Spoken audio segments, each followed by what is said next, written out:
कराची से खबर शामिल करेंगे। कराची लांडी के अवाम हैवी ट्रैफिक के खिलाफ सड़कों पर आ गए। रात गए एहतजाज के दौरान लांडी में 2 ट्रकों को जला दिया गया। लांडी 89 के करीब ट्रॉलर को आग लगाने की कोशिश की गई। पुलिस की हवाई फायरिंग और शेलिंग, मजीद नफरी तलब कर ली गई। आपको अपडेट कर रहे हैं। कराची लांडी के अवाम हैवी ट्रैफिक के खिलाफ सड़कों पर आ गए।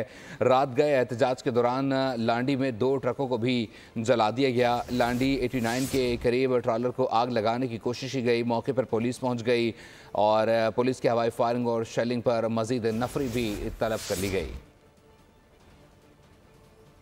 आपको अपडेट कर रहे हैं। कराची में लांडी का मकाम जहां हैवी ट्रैफिक के खिलाफ अवाम सड़कों पर आ गए। रात गए एहतजाज के दौरान लांडी में 2 ट्रकों को भी जला दिया गया।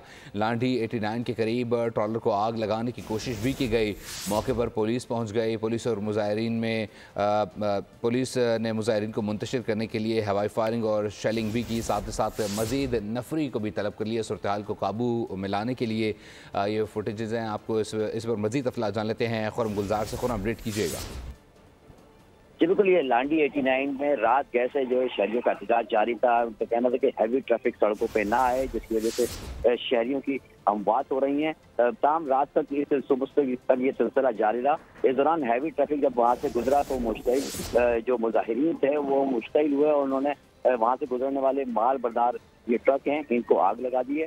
वाकई के अलावा पुलिस की भारी नफरी मौके पहुंची। पुलिस की जानिब से हवाई फायरिंग भी की गई, जिसके बाद जो मुश्तइल मुजाहिरीन थे वो मुंतशिर हो गए। ताम अब ये देखा जा रहा है कि SDIG ईस्ट ने इस वाक़े का नोटिस लिया है और छापामार कार्रवाई शुरू की गई है। 89 के अतराफ के इलाकों से अब तक बताया जा रहा है कि 8 अफराद हैं जिन्हें हिरासत में लिया गया है। उनका कहना है कि मुजाहिरीन जो है वो पुरअमन एहतजाज करें लेकिन किसी की अमलाक को नुकसान ना पहुंचाए। ताम इस वक्त कशीदगी बरकरार है और पुलिस की नफरी मौके पर मौजूद है। जी बहुत शुक्रिया अपडेट करने के लिए। सब्सक्राइब करें और बेल दबाएं ताकि कोई खबर रह न जाए।